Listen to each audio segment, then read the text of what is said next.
Bonjour à tous, bienvenue dans la revue d'actualité de ce 22 janvier. On démarre par la CAN Maroc 2025. Dans moins d'une semaine, le Sénégal saura officiellement qui seront ses adversaires pour la 35e édition de la Coupe d'Afrique des Nations. Le tirage au sortant attendu se déroulera le 27 janvier 2025 à Rabat à partir de 18h GMT au Maroc, qui accueillera également la phase finale de la compétition pour la première fois depuis 1988. Le format de la compétition verra les 24 équipes réparties en 6 groupes de 4 avec 2 meilleures équipes de chaque poule et les 4 meilleurs troisièmes accédant au 8e de finale. CHAN 2025, le Congo a été officiellement disqualifié de la phase finale du championnat d'Afrique des Nations 2025 suite à une décision du jury disciplinaire de la Confédération africaine de football.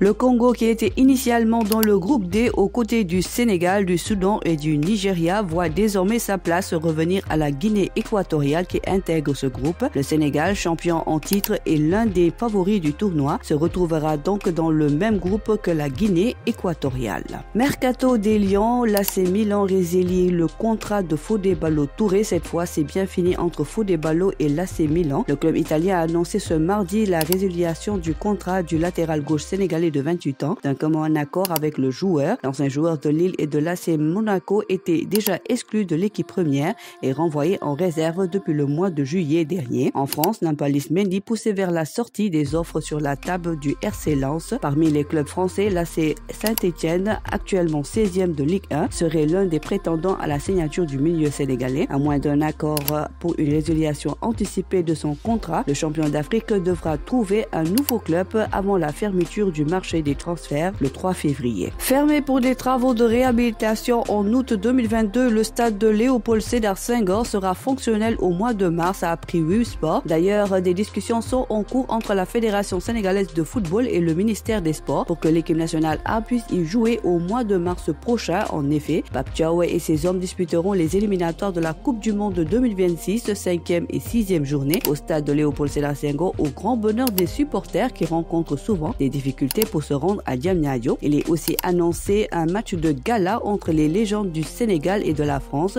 au stade de Léopold Sédar Senghor le 5 avril prochain.